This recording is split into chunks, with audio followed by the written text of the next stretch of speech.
Buenas tardes. Prometo que me voy a ceñir al tiempo porque el programa, la verdad, es que está siendo intenso. Cuando lo configuramos, era consciente de que así iba a ser, pero bueno, hasta este punto. Ahora bien, merece la pena, una vez que estamos aquí en Cabeza del Buey, pues desarrollar todos estos temas. El tema que yo voy a plantearles y que he titulado Asediados y constitucionalistas, tiene un poco como finalidad contextualizar algunos de los debates y de lo que está sucediendo durante las Cortes de Cádiz, que aquí han sido reiteradamente aludidas en su obra, en la aportación de los liberales. El tema que sugiero es un tema que se va a debatir en las Cortes, que constituye y se convierte en una auténtica marejada de fondo, porque agita algunas de las sesiones que se celebran en ese espacio de debate, y al fondo aparece Extremadura, pero aparece Extremadura, aparece Badajoz. Yo creo que se desarrollan cuestiones sustanciales que tienen que ver con el valor de la propaganda en tiempos de guerra, en tiempos convulsos, como decía esta mañana, que tienen que ver también con lo que supone la defensa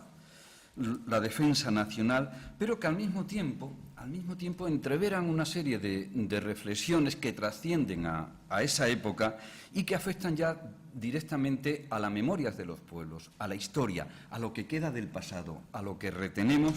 de aquellos momentos. Normalmente el asedio que más Badajoz padece durante la guerra de la independencia, padece 4 asedios, es sometido a 4 asedios, o como los franceses especifican, un asedio por parte de sus tropas y 3 defensas respecto a los aliados.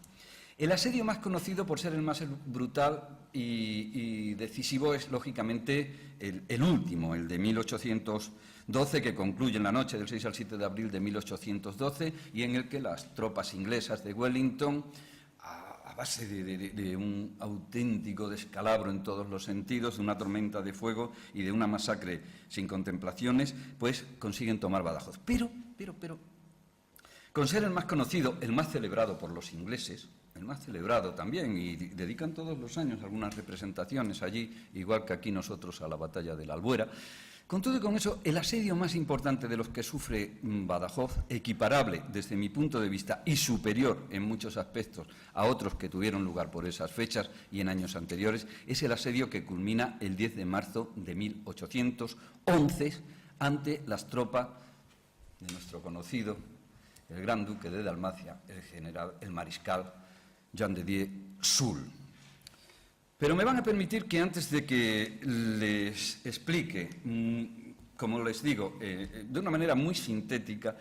antes de que les explique la cuestión que aquí me ocupa, déjenme que les diga que voy a dividir la intervención en 2 partes. En una primera voy a recordar los hechos de todo lo que estaba sucediendo también al mismo tiempo que se celebraban las Cortes de Cádiz, lo que estaba sucediendo en Badajoz, cómo se produce el asedio, qué significa, y después el debate que ese asedio provoca y cómo se resuelve en las Cortes de Cádiz. Porque, como digo, el último supone el triunfo de los aliados, con toda la destrucción que conlleva de Badajoz, el saqueo, lo que permanece en la memoria, pero el primero, por la forma en que se resolvió, por la forma en que se sustanció, es el que más dio que hablar en aquel momento. Y me van a permitir que a los más mayores, que ya somos varios aquí, pero también para que recuerden los jóvenes, me van a permitir que comience la intervención con una reflexión, que es la siguiente. Esto nos resulta familiar a nosotros, a los alumnos, probablemente no. Es la representación que hace Aurora Bautista de Agustina de Aragón, es el general Mariano Álvarez de Castro, defensor de Gerona, y la representación también de lo que supuso el sitio de Zaragoza y la defensa que hace Agustina de Aragón. Pero creo que coincidirán conmigo en que cuando los libros de historia relatan los principales acontecimientos de la Guerra de la Independencia española,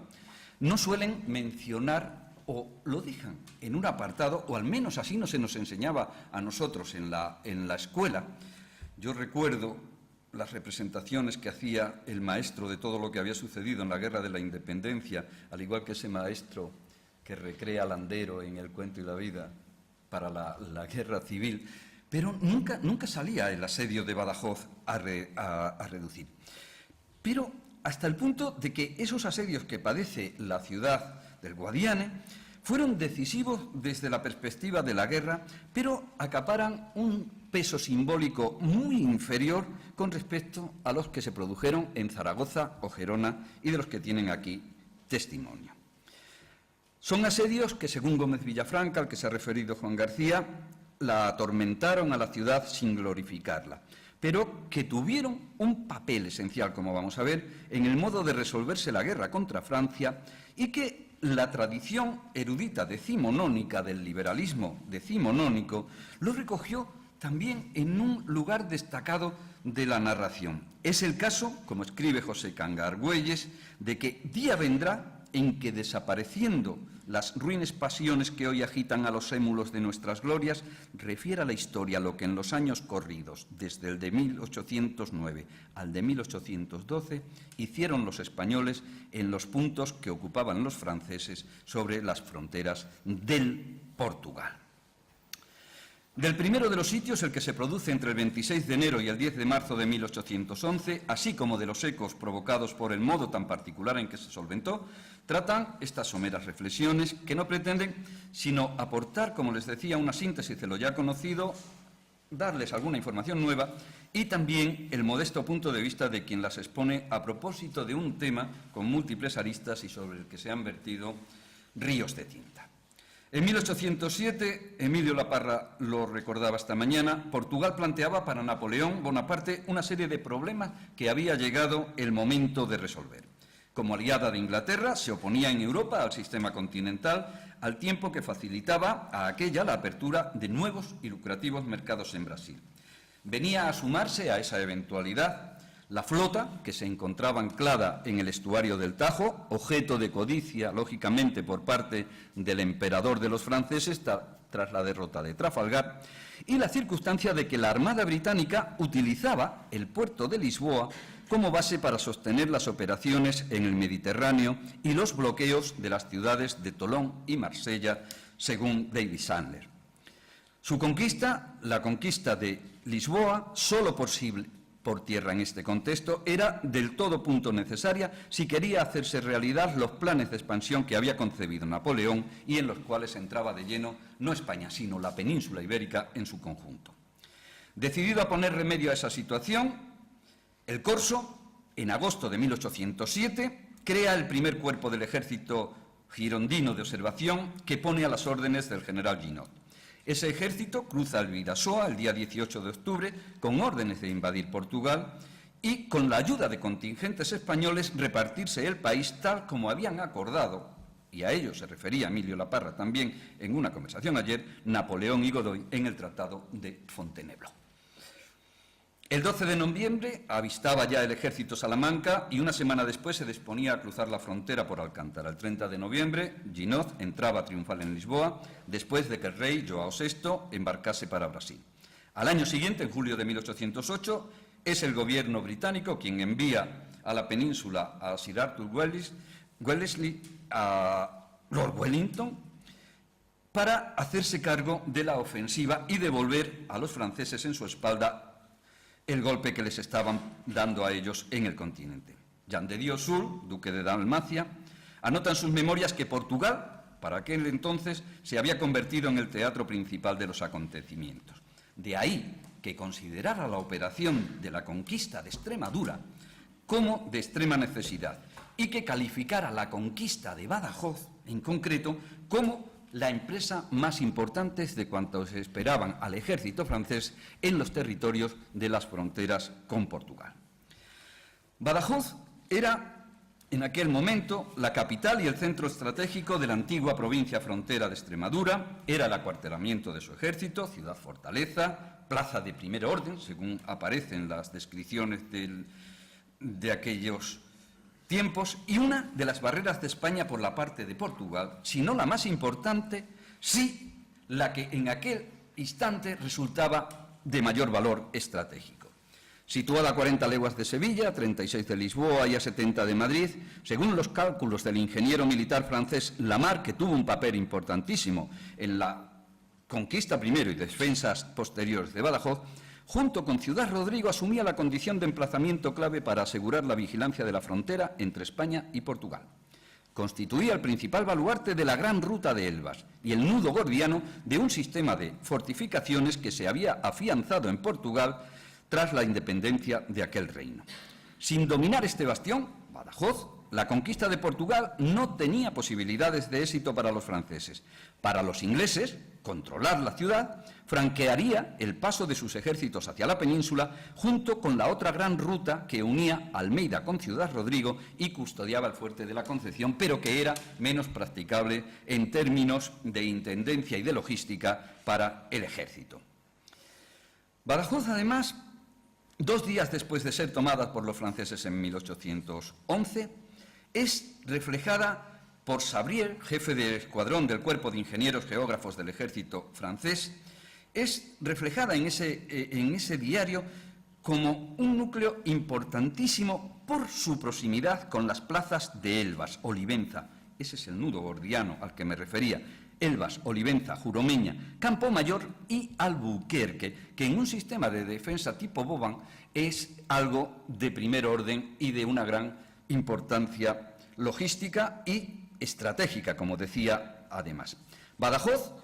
puede ser elegida, y son testimonios tomados de los archivos de los militares franceses, puede ser elegida como punto de reunión para los cuerpos del ejército que se trasladaran a la parte meridional de Portugal, y sería el depósito general de víveres y municiones y el bulevar defensivo contra toda suerte de invasión que se pudiera producir sobre Andalucía por Extremadura. El mariscal Soult se mostró partidario de sitiar Badajoz en el verano de 1810. Inmediatamente después del asedio de Ciudad Rodrigo, escribe en sus memorias, convendría atacar Badajoz, antes incluso de emprender nada contra Almeida y de comprometerse en Portugal.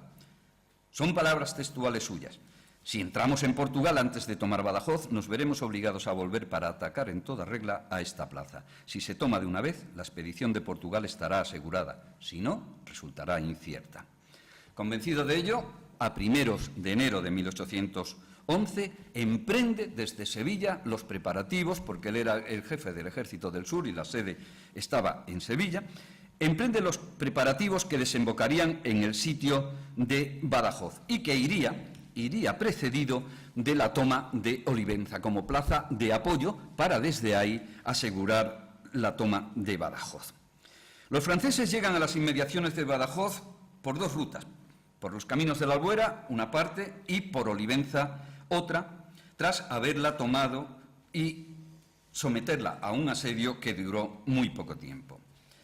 El asedio de Badajoz comienza el 26 de enero y, según Lamar, capitán de ingenieros, ya curtido en varias guerras y en varios asedios de los ejércitos napoleónicos en Europa, esta plaza, la plaza de Badajoz, a juicio de él y de los franceses, guardaba en su interior una población cuyo ardor y patriotismo estaban sometidos por las promesas del Marqués de la Romana y del Duque de Wellington. Sus almacenes contenían víveres para más de 6 meses y no faltaba nada a su armamento. Su arsenal estaba lleno de una cantidad numerosa de armas y de municiones. El ayudante de campo, Alain Petier, insiste también en todos estos extremos y añade que su gobernador, Menacho, infundía una gran confianza a los defensores de la plaza, a quienes, por lo demás, los clérigos habían fanatizado. El asedio de Badajoz es uno de los asedios más extraordinarios que se producen en la Guerra de la Independencia. La cantidad de piezas de artillería que se utilizan, la necesidad de construir sucesivas baterías de cañones y de obuses por parte de los franceses le lleva a montar una serie. Ahí tienen un plano para los que conozcan Badajoz, los que sois de allí sabéis perfectamente los emplazamientos, los baluartes, el semibaluarte que tiene la Alcazaba, ahí se ve todo, la defensa del Guadiana, la defensa natural, el puente como único paso, el fuerte de San Cristóbal. No me voy a detener en la descripción de las defensas, solamente decirles que a juicio de los ingenieros franceses, que eran especialistas, los mayores especialistas en este tipo de situaciones, era un lugar que ofrecía única y exclusivamente una defensa mediocre en términos de reductos defensivos. Lo que pase después es distinto. Los bombardeos comienzan y se suceden una serie de escaramuzas, de salidas de la tropa para evitar que se fueran cavando esas trincheras, esas paralelas que ven ahí enfrente, y en lo que no vamos a entrar porque a quienes les gustan este tipo de cosas disfrutan muchísimo con ellas, pero nos llevarían un tiempo que ahora no tenemos. También como medida, ahí en el cuadro lo pueden ver, como medida de aliviar la presión de las ciudades sitiadas, en este caso por el ejército francés, como medida para aliviar las ciudades, pues se acudía a unas batallas en los alrededores de ellas para aligerar precisamente esa presión. Es el caso de la batalla del Gébora. Estoy dando estos datos porque después en el debate de las Cortes serán todos ellos argumentados en un sentido o en otro para justificar lo que sucedería en Badajoz. La batalla del Gébora tiene lugar el 19 de febrero y en ella se despliegan 9.000 soldados franceses sobre la orilla derecha del Guadiana y frente a ellos el general español Mendizábal, un héroe de la Guerra de la Independencia, disponía de 12.000 hombres y de fuerte artillería. Y a pesar de todo ello, a pesar de esa mayor cantidad de hombres y de artillerías, por una serie de cálculos estratégicos errados, sería derrotado en la batalla del Gébora y una parte del Quinto Ejército o Ejército de Extremadura destruida. En la batalla, según los franceses, murieron 1.800 soldados o fueron heridos y hechos 5.000 prisioneros. Mendizábal, en ese caso, decide retirarse a Portugal, pero otra parte del ejército, que va a ser fundamental en lo que ocurra después, se refugia en las murallas de Badajoz. Huye en desbandada de la zona del Gébora y se refugia en Badajoz. Los franceses se dieron rápidamente cuenta del error, porque lo sabían desde el siglo XVI y desde los asedios que el propio Michel de Montaigne había narrado en sus ensayos, porque las tropas que se guarecen, una vez que son derrotadas en las inmediaciones, se guarecen en el interior de las ciudades, están condenadas a ser derrotadas. Los franceses hicieron un veredicto contundente a propósito de lo que había sucedido. El general español no estaba a la altura de las concepciones y de la táctica militar de su adversario y, por una torpeza inconcebible, en lugar de maniobrar, Mendizábal se obstinó en defender Badajoz bajo sus muros. Fue vencido porque debía ser así. El 4 de marzo, en un episodio conocido que voy relatando, para situarles después en el debate, fallece, como consecuencia de las heridas causadas por una explosión, Rafael Menacho, soldado de gran pecho, según las crónicas, valeroso y activo jefe, según los militares franceses, tanto Soult como Lamar, así lo califican, hombre fuerte y de carácter seco, activo, enérgico, ordenancista, que desde que empezó el sitio se mostró digno. Es la admiración que sienten por el enemigo los propios soldados y militares franceses. Se mostró digno por una actividad y una obstinación heroica de seguir las huellas de los más célebres gobernadores que recuerda la historia. Ahora bien, el 10 de marzo, advirtiendo la existencia de una brecha practicable en las murallas de Badajoz, después de concentrar, porque era la técnica de asedio que utilizaban los franceses y los militares de la época, concentrar el fuego sobre una parte de los baluartes defensivos, y una vez que se consideraba que la brecha estaba practicable y podía cederse por ella, pues solía producirse lo que se llamaba la capitulación, la rendición. Pues el 10 de marzo, a mediodía, cuando todo estaba dispuesto para el ataque, cuando los soldados franceses estaban esperando la orden inmediata de que se asaltara la muralla y conquistara Badajoz, de repente el nuevo gobernador que había sustituido a Menacho, José Imaz, personaje central en el debate en las Cortes, José Imaz se rinde, capitula, se produce la capitulación de Badajoz y a las 3 horas de la tarde, a las 3, se produce esa rendición que marcará el futuro y también los recuerdos y la memoria de sucesivas generaciones. Lo peor para Badajoz estaba por llegar, porque sufre primero el saqueo de las propias tropas españolas antes de abandonar la ciudad, y al día siguiente los franceses, cuando entran a primera hora de la mañana, terminan de llevar a cabo ese saqueo. En las negociaciones tiene un papel destacado también el teniente coronel del regimiento del Príncipe y ayudante de Imaz, Rafael Ore, un nuevo personaje que se va a sumar después a la polémica en las Cortes. A las 11 de marzo, a las 7 de la mañana, una delegación gala tomaba posesión de Badajoz. Y a las 10, la guarnición, compuesta por 7.880 hombres, salía por la Puerta de la Trinidad, desfilaba ante el ejército sitiador a tambor batiente, mechas encendidas, y depositaba las armas sobre los glacis y era conducida a Francia. Soult, aplicando las leyes de la guerra, permitió a una compañía de granaderos salir por la brecha, en testimonio de la estima que las tropas de la guarnición le habían inspirado. A continuación, acompañado de Mortier y del Estado Mayor de su ejército, hacía su entrada en la ciudad a la cabeza de las tropas del denominado Quinto Ejército o Ejército del Sur. Esos testimonios que recojo ahí están plasmados a propósito para mejor entender la deriva del debate en las Cortes. En el diario del sitio del ejército francés, correspondiente al 10 de marzo, y que está firmado por el general encargado de la dirección del asalto, Pepin, puede leerse ese primer texto que tienen ahí. Las tropas destinadas a efectuar el asalto estaban preparadas y colocadas en la trinchera. Su entusiasmo era el presagio cierto de la victoria cuando llegó la noticia de que se estaba negociando para la rendición de la plaza. Suspendí todos los movimientos de su lado y solo regresaron a sus posiciones cuando se recibió la noticia de la capitulación. Estos testimonios que ven aquí cuesta muchísimo trabajo obtenerlos en Francia, ¿verdad, Miguel? Cuando se trabaja en los archivos franceses,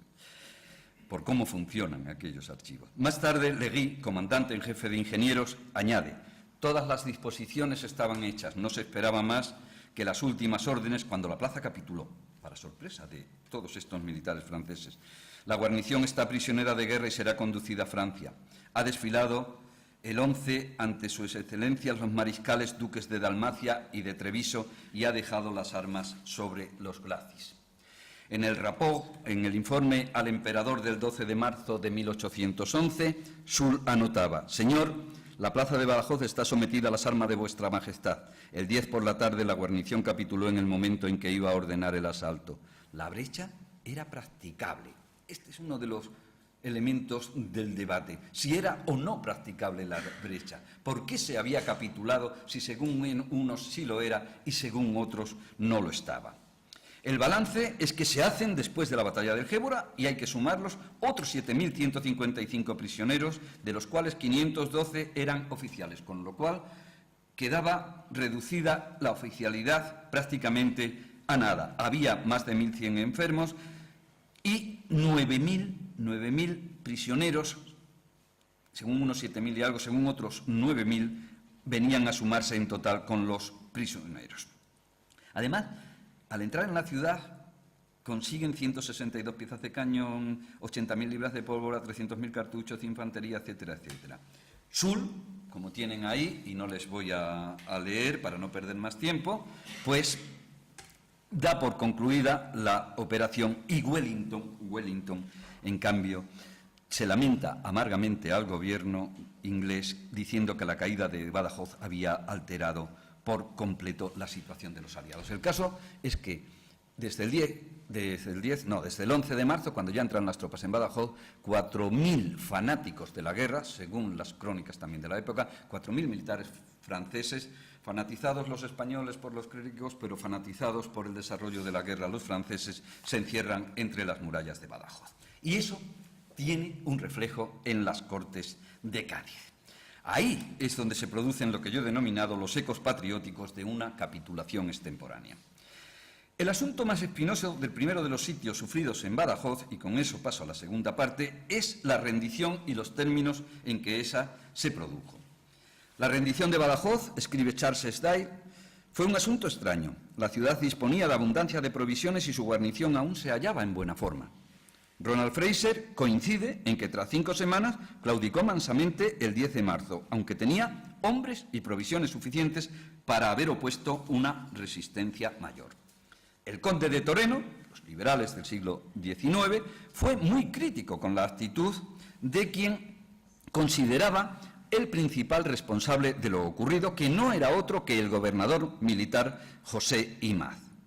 Como gobernador, escribe Toreno, solo a él tocaba decidir en la materia, y él era el único y verdadero responsable. Equivocóse si creyó que resolviendo de un modo y votando de otro, conservaría al mismo tiempo intacto su buen nombre y su persona. Formósele causa, que duró, según tenemos entendido, hasta la vuelta del rey Fernando a España, caminando y terminándose al son de tantas otras de la misma clase como las que se promovieron contra los militares que se mostraron luego ya partidarios del absolutismo de Fernando. Pues bien, las Cortes reunidas en Cádiz y presididas por Muñoz Torrero abordan por primera vez lo sucedido en Badajoz durante la sesión del 23 de marzo de 1811. Apenas habían pasado 12 días de lo que sucedió en Badajoz. Y comienza esa sesión con la lectura de un parte del general Mendizábal, Gabriel de Mendizábal, precisamente del 12 de marzo, en el que se incluía el oficio del gobernador de Badajoz, José Imaz, donde informaba al Consejo de Regencia de la rendición mediante capitulación y especificaba los votos de los jefes de su guarnición que habían concurrido al Consejo de Guerra que precedió a tal decisión. El debate en las Cortes, en ese 23 de marzo, se centra en varios puntos. En la actitud de los militares, en la ocasión señalada, en el estado en que se encontraba Badajoz tras 45 días de asedio, en las prescripciones de las ordenanzas militares al respecto y en la conveniencia o no de la aplicación, en este caso, de un consejo de guerra a quienes se habían rendido. Se discute sobre la responsabilidad que tuvo la batalla del Gébora en el desenlace por cómo se había planteado y por cómo se había producido el repliegue, sobre la actitud de Mendizábal y las consecuencias que tuvo para la defensa no solo de la frontera, sino del desarrollo de la Guerra de la Independencia, la desaparición del ejército de la margen izquierda del Guadiana. Y surge la comparación inevitable con Gerona en las propias Cortes, con lo que allí había sucedido en los asedios de 1808 y 1809, y surge también el consiguiente reproche por la diferencia de comportamientos. Con lo cual, se plantea la necesidad de iniciar una investigación sobre el particular a la que debería darse, según los diputados, los extremeños, en primera línea solicitándolo, toda la publicidad del mundo para que sirviera de ejemplo de lo que no había de hacerse en estos casos y para concluir recalcando las diferencias entre la actitud de los militares y la del heroico pueblo de Badajoz. Esto es algo que quieren dejar desde el primer momento sentado los diputados extremeños, sobre los que recae el debate en las Cortes a propósito de lo sucedido en Badajoz. Y toma la palabra en primer lugar Francisco María Riesco, del bando servil, inquisidor de Llerena y diputado por la Junta Superior de Extremadura, quien, tras enunciar las dolorosas consecuencias que nos traerá la pérdida de Badajoz, se detiene en dos aspectos de esa pérdida. Por un lado, la cantidad de material que habían capturado los franceses en la ciudad, pertrechos y artillería, pero hay una segunda cuestión de orden estratégico esencial, y es que, al facilitar al enemigo la toma de un enclave de esa entidad, la comunicación con Castilla ya no era tan libre a través del corredor de la antigua Vía de la Plata, la entrada al Alentejo quedaba condicionada a lo que los franceses hicieran de Badajoz y ya no se podría acometer Yelves, como ellos escribían. Por lo tanto, la pérdida de Badajoz, en términos estratégicos, había sido un enorme fracaso. Y los extremeños deciden que sobre la capitulación de Badajoz habría que hacer una escrupulosa indagación acerca de lo que había sucedido el día 19 y de lo que después se había capitulado el día 10 al 11, para castigar, para aplicar el condigno castigo, explican, a los que resultaran culpados, y para reparar una pérdida tan considerable y evitar los progresos del enemigo. En el uso de la palabra le sigue José María Calatrava, que ya ha aparecido aquí también las imágenes en la exposición de José María Lama. José María Calatrava Peinado comienza su intervención de este modo. Mis tristes predicciones con respecto a Extremadura se han verificado. Los jefes del ejército de la izquierda, en vez de defender aquella provincia y procurar conservar la capital, la han arruinado, perdiendo por último la capital, la provincia y el ejército. No le sorprende a Calatrava que la conducta del gobernador de Badajoz no haya satisfecho al Consejo de Regencia, porque a la verdad es muy de admirar que sin haber sufrido un asalto a la ciudad, porque no lo había sufrido, estaba sometida al bombardeo y estaban construyéndose las paralelas para aproximarse en ese ataque, en esos asedios con trincheras, que sin haber sufrido un asalto y habiendo votado el propio gobernador en la reunión que celebraron para decidir lo que se hacía entre las autoridades civiles y militares, habiendo votado el propio gobernador por seguir con la defensa, capitulase luego. Es una contradicción la que señala Calatrava, que en las Cortes queda también plasmada y que es evidente. Y no puede disculparse, siendo de creer, concluye Calatrava, que su voto no podía ser sincero, el voto de Imaz. Y está convencido el procurador extremeño de que tan funesto acontecimiento no debe perjudicar al heroico vecindario, ni tampoco a la guarnición de Badajoz, pues consta a todos la bizarría con que se ha defendido, por lo que propone al Consejo de Regencia, sin perjuicio del Consejo de Guerra acordado sobre la conducta del gobernador de Badajoz, se haga por las Cortes la declaración más honrosa a favor del valiente vecindario de aquella plaza y de la heroica guarnición que había sufrido el sitio, teniéndose presente el mérito de los que en la Junta, precedente a la capitulación, votaron defenderse hasta el último extremo. Interviene en esa sesión a continuación Miguel Antonio de Zumalacárregui e Imaz, hermano del general carlista Zumalacárregui, que conocemos todos, y sobrino de Imaz, sobrino. Era diputado electo por la provincia de Guipúzcoa y apoya la proposición de Riesco y se suma al dictamen de Calatrava, pero quiere que se proceda con la debida circunspección respecto al gobernador de Badajoz, Imaz, por tratarse de un jefe que se ha portado siempre con honor. Replica a Calatrava, por admirarse de que tras votar que se defendiera hasta el final, capitulase. Examinando el resto de los votos, se percibe que todos manifiestan que la plaza no era susceptible de defensa. Según él, la rendición, según Zumalacárregui, debió obedecer a causas extraordinarias.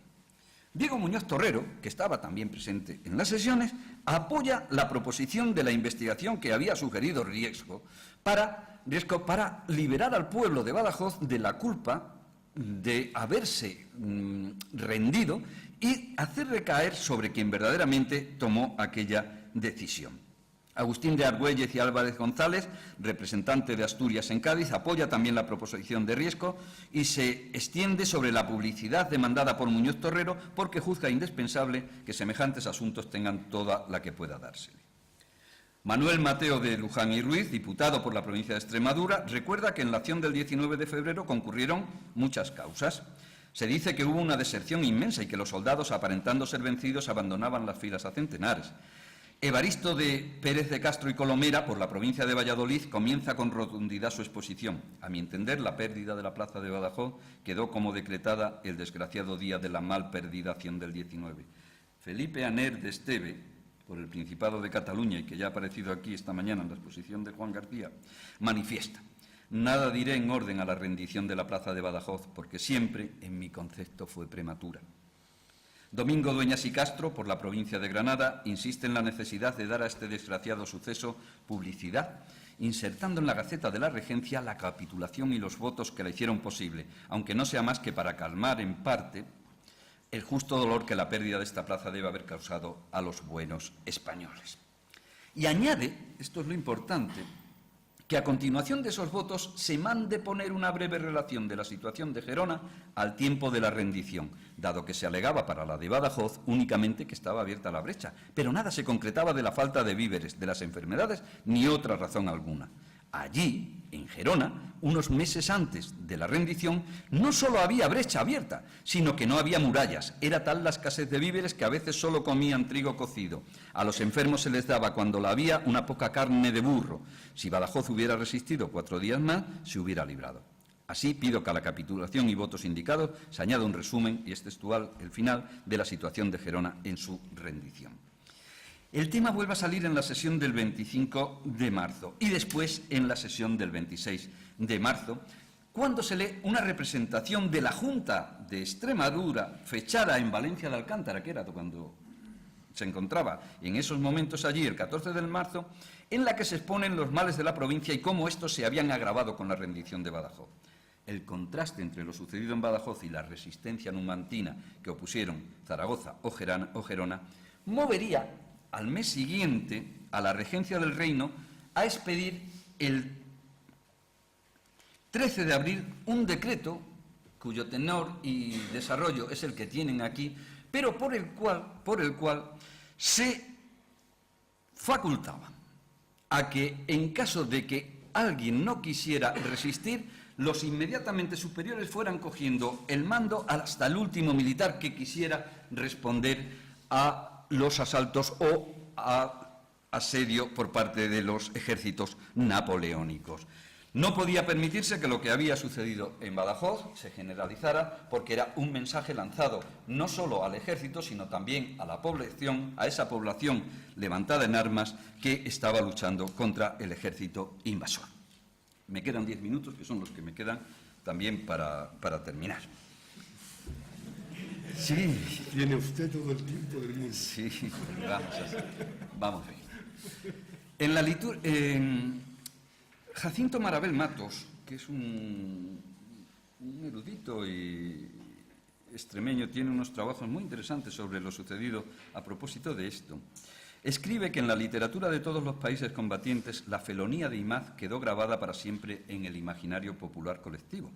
En tanto que resultaba incomprensible que una fortaleza como la de Badajoz, cuya heroica defensa honraría después a Philippon es el general francés que se acuartelaría allí dentro y que se rendiría ante Wellington después en 1812, y que se rindiera ante un enemigo inferior en número mientras tropas de auxilio estaban pendientes ya de llegar, y sabía el propio gobernador Imaz que así estaba sucediendo. Pascasio Fernández Andino,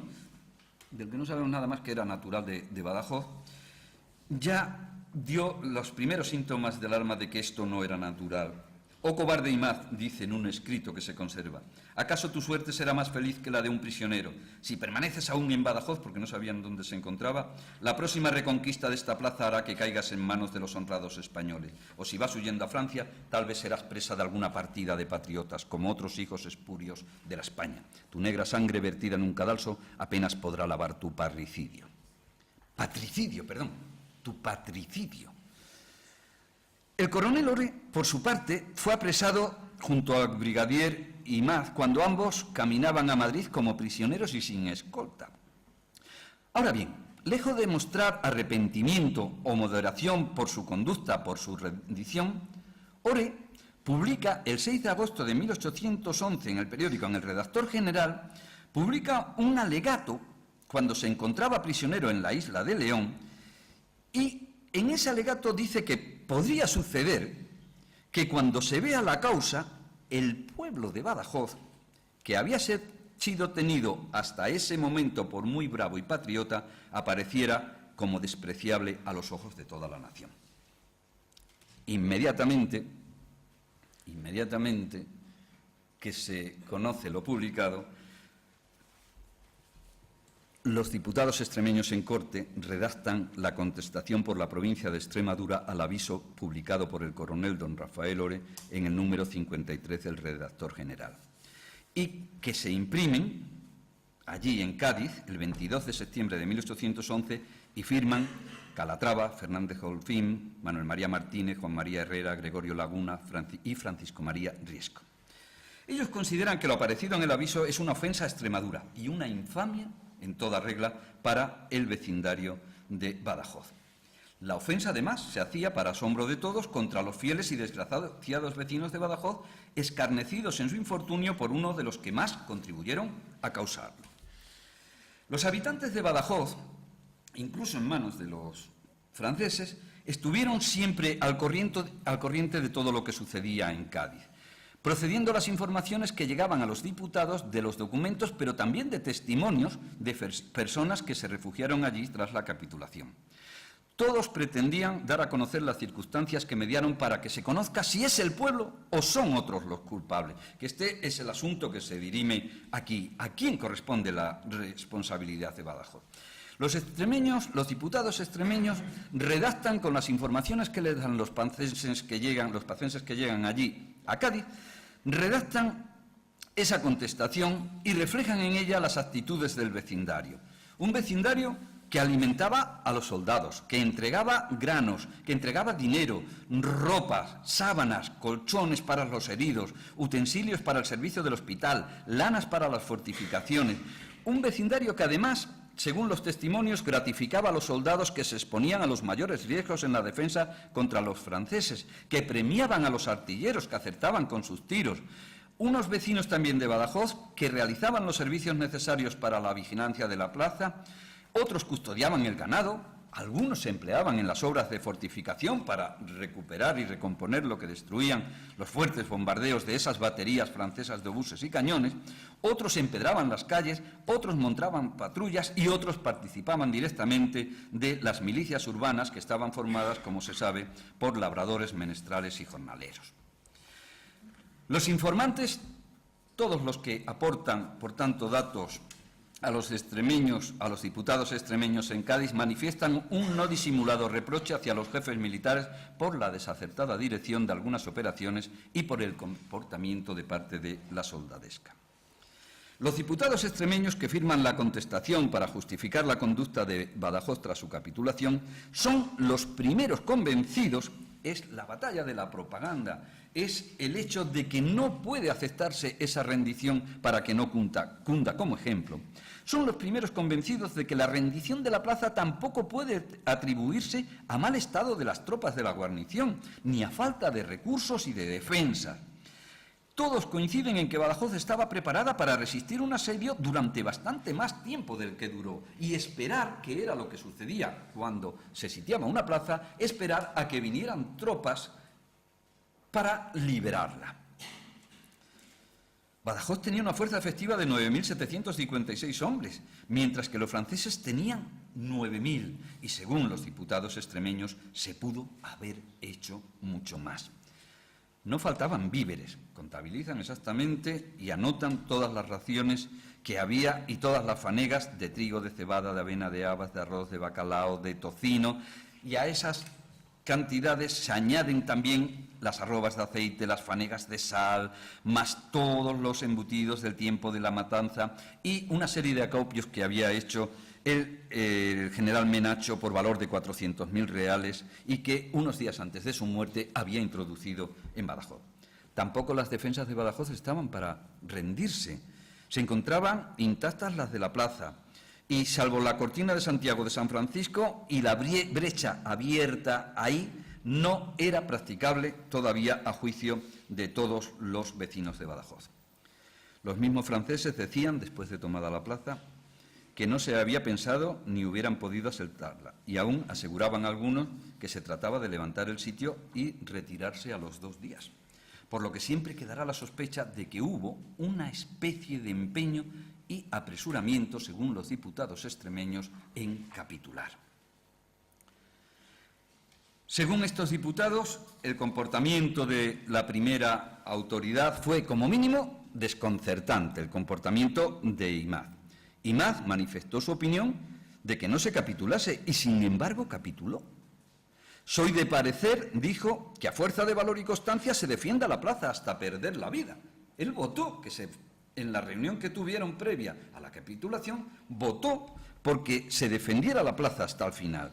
El oidor de la audiencia, Francisco Martínez de Galinsoga, junto con el teniente urbano Juan Tamayo y varios vecinos de Badajoz que portaban la voz del pueblo, se presentaron ante él, pero Imaz los despreció.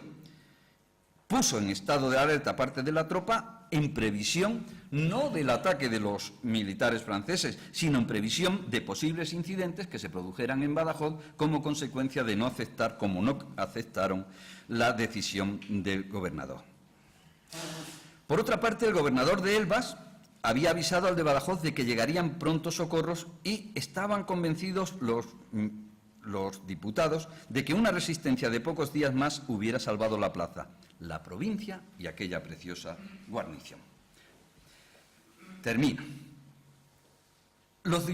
diputados extremeños en Cortes, a propósito de todo este debate, la contestación es muy extensa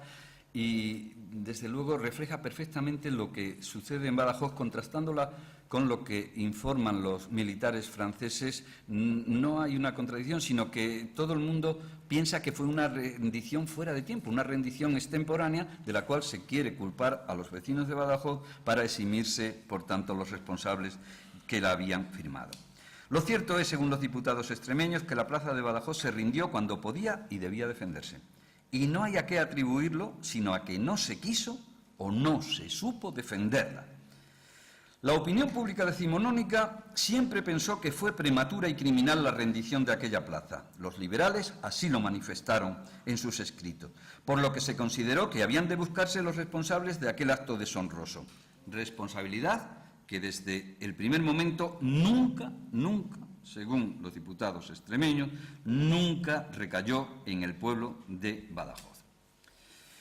Mencionabas antes a Román Gómez Villafranca, nuestro gran erudito de principios de siglo de la Guerra de la Independencia. Gómez Villafranca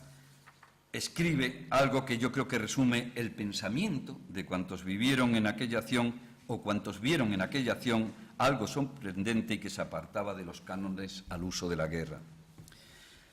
No adulará la historia, pero claro, al señalar esto, también da idea de la trascendencia y de cómo pasa el episodio de una manera sustancialmente distinta a lo que había ocurrido en Zaragoza o Gerona. No adulará la historia al paisanaje de Badajoz diciendo que hizo proezas durante el sitio de 1811 y sobre todo en el día de la capitulación, que tal vez no hubiese acordado la Junta si hubiera visto al pueblo en actitud tan furibunda que le hiciese temer para su persona la repetición del suplicio a que fue arrastrado el conde de la Torre del Fresno al principio de la guerra, apenas estallada la revuelta contra los franceses. Tampoco expondrá la historia con mayúscula la escribe Gómez Villafranca, tampoco expondrá la historia a la execración de la posteridad los nombres de los jefes militares que capitularon, asegurando que regalaron la plaza a Mortier por pusilánimes más bien que por equivocados al juzgar los apremios de la situación en que se hallaban. Pero, cotejando conductas con conductas, fuerza es reconocer que la del pueblo nada tiene de indigna, y sí más bien mucho de generosa y no poco de levantada, mientras peca de mezquina la de aquellos que debieron defenderle con ahincado empeño. Un año más tarde, en 1812, después de ser reconquistada ya la ciudad por el ejército anglo-luso y también auxiliado por parte del ejército español, el ayuntamiento de Badajoz, preso de la desesperación, tras los sucesivos asedios que había padecido y la destrucción consustancial a ellos, dirigía el 10 de mayo de 1812 una representación a las Cortes en las que evaluaba los sufrimientos padecidos por la ciudad. Sensibles a lo que había sucedido y a los males derivados de no haber resistido el envite de las tropas francesas, descargaban los vecinos la responsabilidad de que así hubiera sido sobre quienes, faltando a sus obligaciones militares y políticas, capitularon la rendición extemporáneamente. Con ella, con esa rendición, temporalmente siquiera, la ruta hacia Lisboa estaba abierta. Y de no haber sido, entiendo yo, pero bueno, esto ya queda para la historia, por el error monumental de Napoleón de desplazar hacia Rusia parte del contingente que había en España y pasarlo a la Gran Armée, el tiempo de las guerras napoleónicas hubiera sido otro. Y la obra de los reunidos en Cádiz posiblemente habría seguido otra trayectoria distinta a la conocida y cuyo estudio, lógicamente, nos ha reunido en este curso celebrado en la patria chica de su protagonista, de Diego Muñoz Torrero. Muchas gracias.